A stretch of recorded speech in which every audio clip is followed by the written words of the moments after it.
I'm James Williams Jr. and I'm going to show you some clips of what actually made it today, and then we're going to do some commentary. Or we're going to do both at the same time.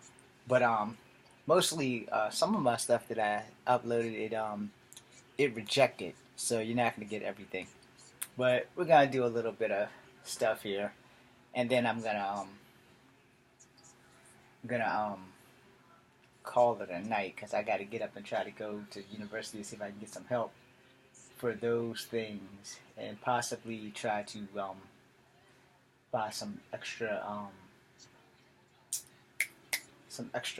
DVD tapes. Alrighty then. So here you have some of my videos. I'm gonna kill this big light. And you know, they're really short, so I guess it kind of depends on how you look at it. So we're gonna do blooper reels.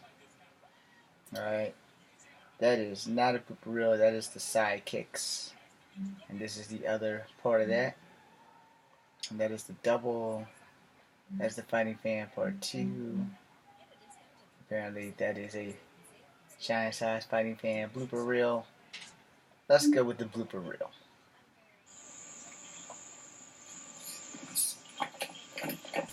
So form's going to be a bit off. Again, when your leg's been replaced, things don't work the way they used to. You know, not an excuse, just facts. I will get better if I keep practicing. I just have to learn how to adapt to my body.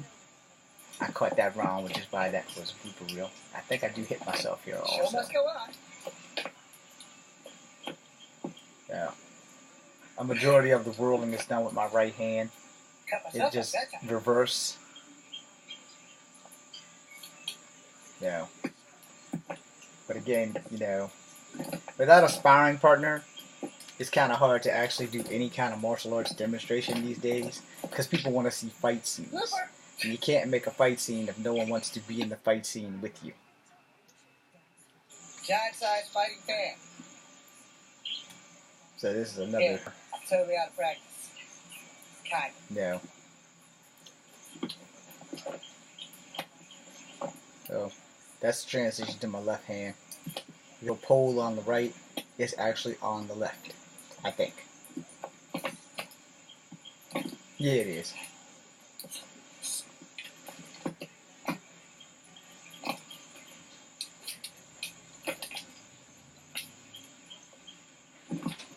I also had to tighten the screw on that damn thing. Wish I didn't see that happen. Now the thing about weapons, where's the side? I mean, not the side, the commas. Because I'm kind of pissed off that I broke my commas today. And that could have been a hand too, you know. So let's see. Is it this one? Yeah. Let's go with that one. I think that's the one where you see damage it. Check the blooper reel. Okay. This isn't the one, but it's also hard as hell to work on grass. Almost went down with these bitches. Yeah. So yeah, that happened. Commas. These are not practice commas. These are real. So you have to be really careful of what you do so you don't impale yourself. Right there. Yeah. I just fucked up. See that dip? Right there. See that one right there? Yes, I've retired them today, by the way. So I won't be practicing with them That's anymore. why you don't practice with the real ones. I had the thick wooden ones that I practiced with, but they broke too. Now just think about a slip. And commas are like my hands down second favorite weapon. They're my favorite bladed weapon. I like the side, but the commas are easier to maneuver. Okay, minus that. But the sides are easier to get you messed up, where the commas, providing that you don't do what I just did, they're pretty good. Which now I'm gonna have to replace. Yeah. Yeah, they Blooper probably Reel. won't be replaced anytime soon. Homemade This is a homemade 3-section because it's light. It's hard to find light speed weapons. Most of the things, CLS got me some hardcore heavy um, 3-section, and they're a whole lot harder to whirl. Mostly because he basically got them for himself because his size. You differentiate in weapons depending on your body size. You know, your body size will dictate how that weapon whirls. That's why I made those before I knew he was getting me the 3-section. But the thing with the 3-section is they are hands down the most out of control and dangerous giant nunchucks on crack that you will ever have to deal with. Homemade 3-section. So, let's see. Is that the body? No, that's the thing with the damn hockey stick. Okay, so I don't think the side made it because I don't see that anywhere. There's the nunchucks. Okay, the side did make it because it's right there. And I totally screwed these up too, by the way. So these are the side. You will never do that? You will never do that in a fight. Ever. Blooper Reel, because I just messed that up. Well, henceforth, the other side obviously didn't. Oh no, that's the commas. The main side video didn't get in there. Okay, so and I deleted it, so it's no big deal. But yellow chain. I've been messing with the chain for a while to simulate the wushu whip, and you know that's exceptionally long. The wushu whip isn't as long as that. It's about 3/4 that, but it also comes with a spike or a ball. You can get either or I think you can get the combo, but I won't swear to it. Now, had I done that right, it was supposed to extend. But, you know, like I said, it's hard to work the chain on the grass as you see me go down. That's how you get. Now I'm going to go to the sidekick tutorial,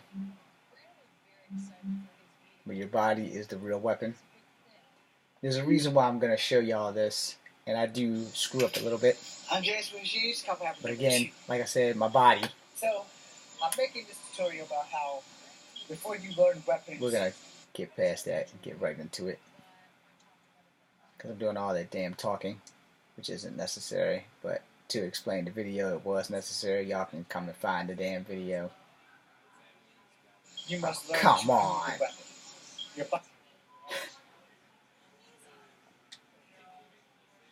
50%, but 15% is better than no percent. So, chamber sidekick. Okay.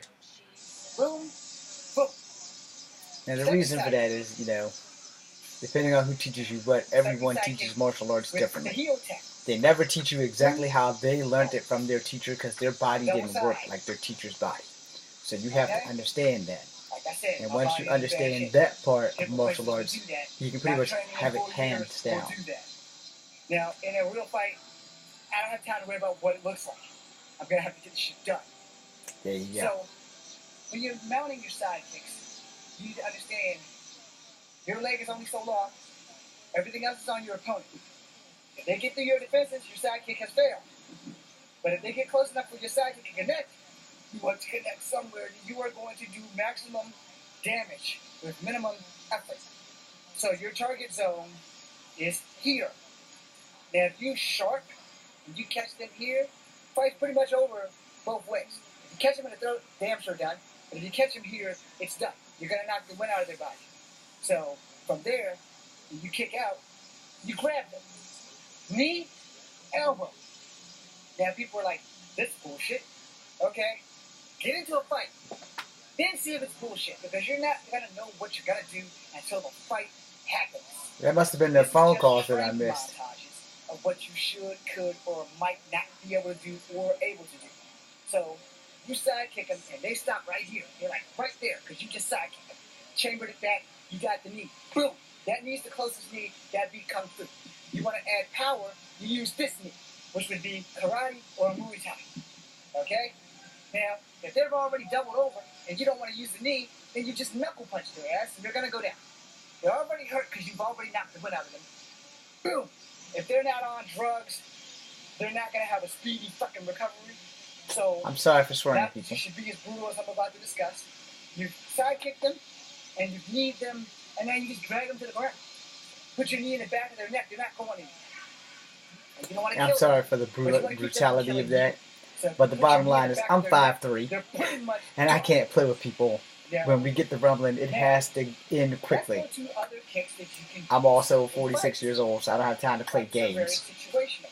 Some people will charge at you in a fight. Most people, if they got common damn sense, they're gonna outbox you.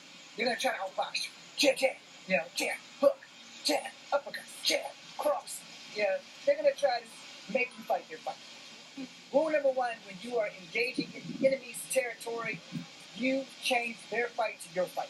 You never, ever fight your enemy's fight. You make them fight your fight. Because that way you have control of the tempo. If you go in half-cocked, you're going to go to sleep. Simple as that. You're going to sleep. You may make a small mistake, and it may be as minute as you swung too low and walked into a fist. Or they ducked it and they hit you while you were swinging. And then they hit you here and they followed up with the same hand. Just boom, boom. This happened, you have to consider the possibility that you're going to get hit in a fight. Amen. Now, if someone's running at you and y'all aren't doing this, front kick, axe kick, jumping front kick. But you got to be careful, which is why I say you never kick first, because catch, block, or block. Those things are going to happen if you're fighting someone who knows what the fuck they're doing. Pardon my French Someone again. who has no experience, but they're one that fights by pure luck and they just like overhand people or whatever their power of game is, then you have a problem. If you're fighting someone who is an ace like yourself, you have a problem. And you have to be able to adapt and adjust. So if I throw this kick, and this guy catches this kick, and he has options now. I can swing, but if he's taller, he can lay back and hold my leg. And if he's even taller, he can lay back and sweep my foot. So depending on how my body mechanics work, I'm either going to go forward or I'm going to go backwards. I'm not going to go to the side unless I'm really lucky and can like twist my foot and angle that shit. There are many escapes for your foot getting caught. The trick of the matter is that you need to stay calm first. Because if you go to some of my clips here, when I put up my 360 versus my 180, in my 20s and 30s, I could do that shit. In my 40s, I don't recommend it, but I know I can do it if I have to. So if I wanted to bait the guy, and I throw a front kick and he catches it, and I decide 180, so I'm coming around, okay? He's either going to duck it and block it, so if that's the case, when I get back here, I throw right back, because he won't think that I would do something like that, or I come all the way around and kick again, all right? Now, the other side of that is, for the 360, I catch my foot, and then I go, oh. I done it in the film. I know I can still do it in real life, but my legs are like totally trash. So, I don't Sorry, really recommend no one likes a doing truth those teller. unless those are your only options. A lot of times, in a fight, when somebody catches your foot, they pretty much think they've won anything. So they don't expect you to do anything Which crazy. is a true thing, you know. Sometimes crazy wins fights. Now, back to the matter at hand. You're fighting, they're running at you. Okay, so we're gonna jump down here. You have to find out what's more effective. Now, granted, in a fight, I'm not going to get the chance to honestly do that. But Yeah, if you want to see the rest of that, just come to the channel and watch it. When the fight starts. Because your body has to be Some missing days of our lives. the weapon. A lot of days of our lives. Your body has to be the weapon. So this part's about punches. Okay, this is the second part of your body as a weapon video. I get mad with the T.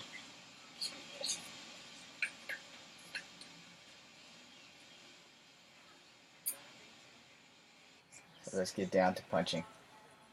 It's also how I decided when I was making movies that I wanted to use that in everything I did. So I do a lot of wall sprinting. So capoeira, your Jenga, you have high range, mid range, mega low range. And so, you know, their kicks here, they touch the ground, they do a bunch of high flying stuff, and the best styles to combat capoeira with is lambada, which is the same thing, wushu, drunken master. But it should have said there's multiple martial arts can combat each other. It's just that some of them can match them move for move. You can do a sway. My hip and my back doesn't work like it used to, but you can sway, or you can sway under the kick and move in. So, you have and no, that wasn't a symbol for like Dragon Ball Z shooting power, because I don't believe in that shit. But the double palm strike is what that's supposed to be. What does not give you pain is what's going to decide your winning factor in a fight. So we're going to work on punches now. So karate and kung fu, you're both doing this horse fist stuff, horse stance rather, because horse fist is this. It's like an axe hammer. But, you know, you're punching, you block, you block, hit, you know, that kind of stuff. That was improper, by the way.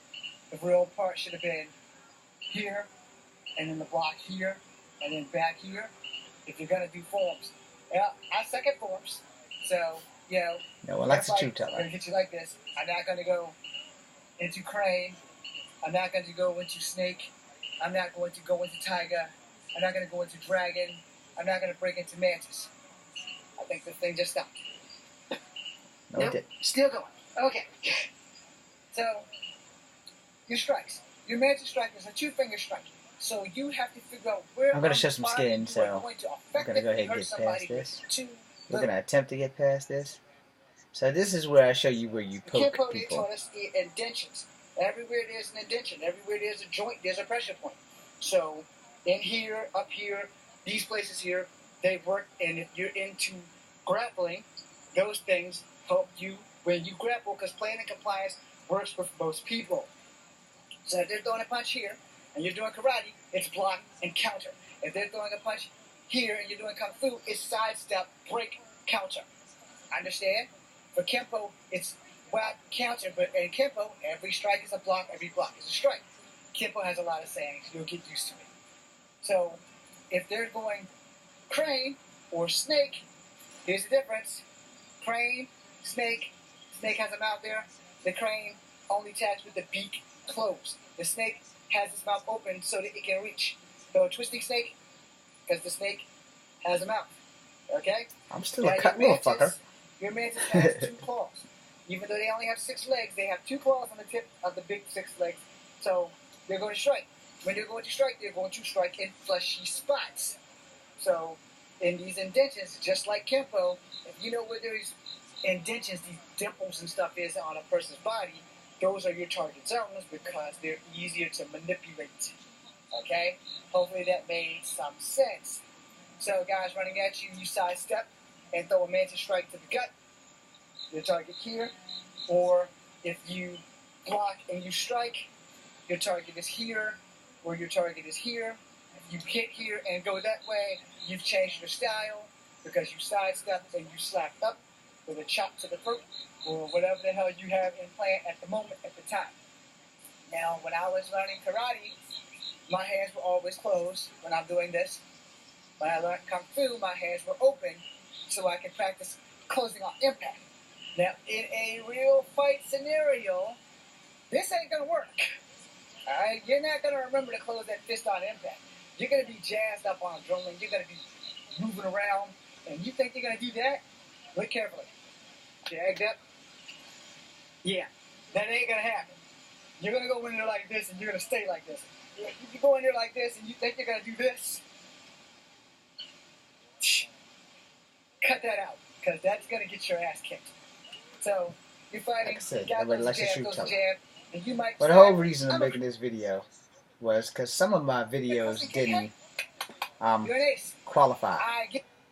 You know, they literally got rejected on YouTube. Like, literally. So I was thinking, I don't know why, there wasn't a whole lot of violence in there, a couple of violent words. But, I'm going to call it a night. So, I want you guys to practice, learn, ask questions. And when you go to these dojos, man, you need to ask questions because a lot of dojos are not going to teach you what you need to know. They're going to teach you what they want you to know. And you might get out in the open and come across someone like me or worse, and they're going to get you fucked up. So, I had a drill sergeant when I was in Bravo, I was in Delta, and I had to do, what the fuck was it? I had to do some duty. I can't remember what the hell it was, but I had to do some duty, and I was, me and my battle buddy, we were sitting at the desk, and we had to get up every time an NCO came in, and this one particular NCO at the building across from the chow hall, he said, when I come back in here, don't y'all get back up. Y'all here for like 7 hours. Don't get the hell back up. No, don't fall asleep, but don't get up. But when like the lieutenants or the captains come in, get on your goddamn feet. And so we were doing that. And lieutenant and the captain, they left for that night. It's like, all right, gentlemen. And we still had to be there till like 11 o'clock. And we were there, actually, I think we pulled a double. Because we were there for breakfast. Because we were wounded, so we couldn't do the daily drills and shit. So we were there for breakfast, we got relieved, and after we ate, we were ordered to go back and relieve the guys who relieved us.